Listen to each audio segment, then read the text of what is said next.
दोस्तों, जिस चीज़ के बारे में आज हम बात करेंगे हो सकता है कि आप उस पर यकीन न करते हों, लेकिन इस वीडियो को देखने के बाद आप सोचने पर मजबूर हो जाएंगे।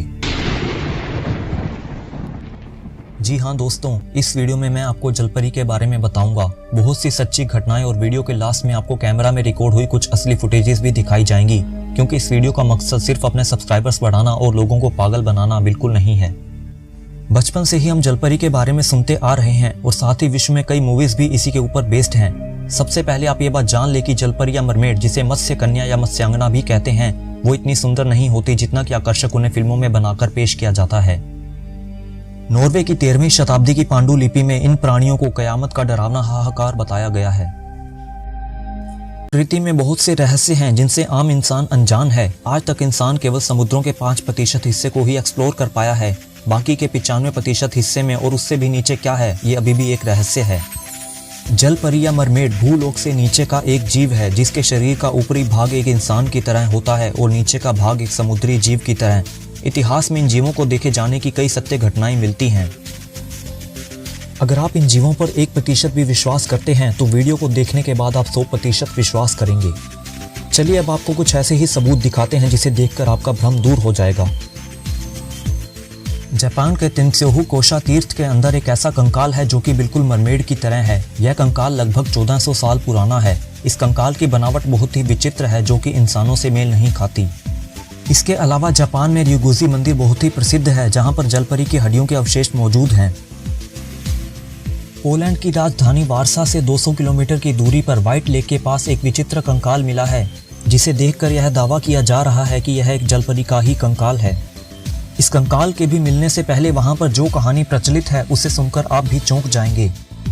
प्राचीन समय में जब इन जलपरियों का होना कोई बड़ी बात नहीं थी, बाल्टिक सागर में 2 मरमेड्स बहनें रहती थी। अपना पूरा जीवन समुद्रों में बिताने के बाद उन दोनों ने समुद्र से बाहर निकलने का फैसला किया। पहले वाली जलपरी कोपेनहेगन के बंदरगाह के प्रवेश द्वार पर बैठ जाती है और दूसरी वाली बंदरगाह पर पहुंचकर विस्तुला नदी को अपने अंत तक तैरने का फैसला करती है। अंत में उसने एक रेतीले किनारे पर आराम करने का फैसला किया। जी हाँ दोस्तों, ये उसी कहानी की जलपरी है जिसका कंकाल मिला है।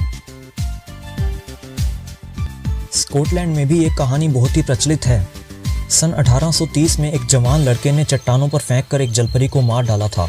उसका शरीर मात्र 3 से 4 साल के बच्चे जितना था, लेकिन पैरों के स्थान पर एक पूंछ थी। इस बात की खबर जब गांव वासियों को लगी तो उन्होंने उस शव को किनारे पर ही कहीं दफना डाला था, जिसके बाद से उसकी खोज नहीं हो पाई है।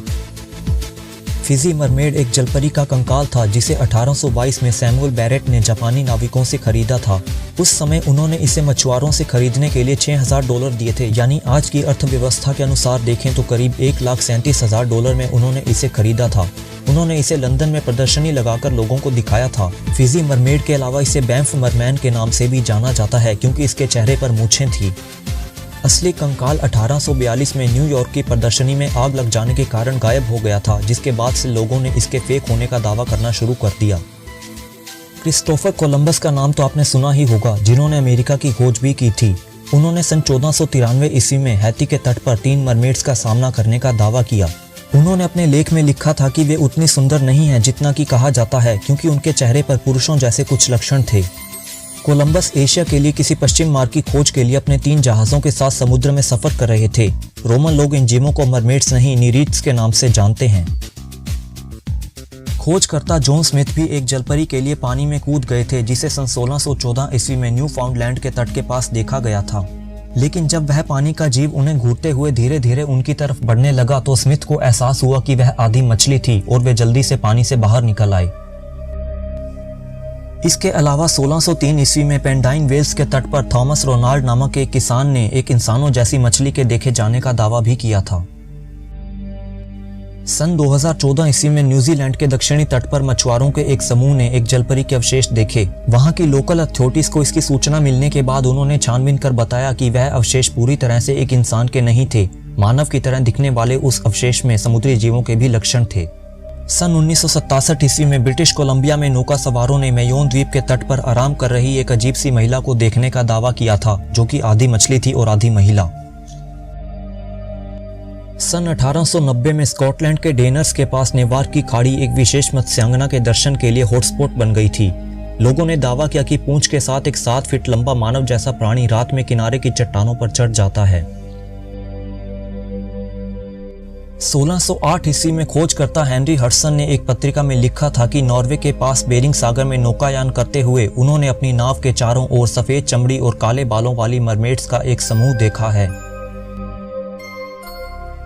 जब द्वितीय विश्व युद्ध चल रहा था उस दौरान जापानी सैनिकों के एक समूह ने इंडोनेशिया के केई द्वीप पर खाड़ी में खेलते हुए एक अजीब से मुंह के साथ छोटे से इंसान को देखा था। उसके सिर पर एक छड़ की तरह कलगी थी। उस द्वीप के मूल निवासियों ने सैनिकों को बताया कि वे लोग इसे ओरांगीटन के नाम से जानते हैं, जिसका हिंदी अनुवाद मानव मछली है। सन 2008 में दक्षिण अफ्रीका में एक जलपरी को देखने की घटना की लहर दौड़ गई थी जब कुछ दोस्तों के एक समूह ने नदी में जोर जोर से उथल पुथल करने की आवाजें सुनी, जैसे कोई जीव बार बार नदी में खुद को झटक रहा था। पता लगाने पर उन्होंने एक महिला को नदी में देखा था जिसकी त्वचा सफेद थी और बाल काले थे। उसकी त्वचा को देखने से लग रहा था कि वह रंग बदल रही हो। वह युवक डर गए जब उस महिला ने उनकी ओर देखा जिसकी आंखें बिल्कुल लाल थी। जोर जोर से रोने की आवाजों के साथ वह जलपरी पानी में कहीं गायब हो गई। साउथ अफ्रीका के लोग आज भी उसे एक चालाक जलपरी मानते हैं। उनका मानना है कि वह इंसानों को रिझाकर उन्हें पानी की गहराइयों में धकेल देती है।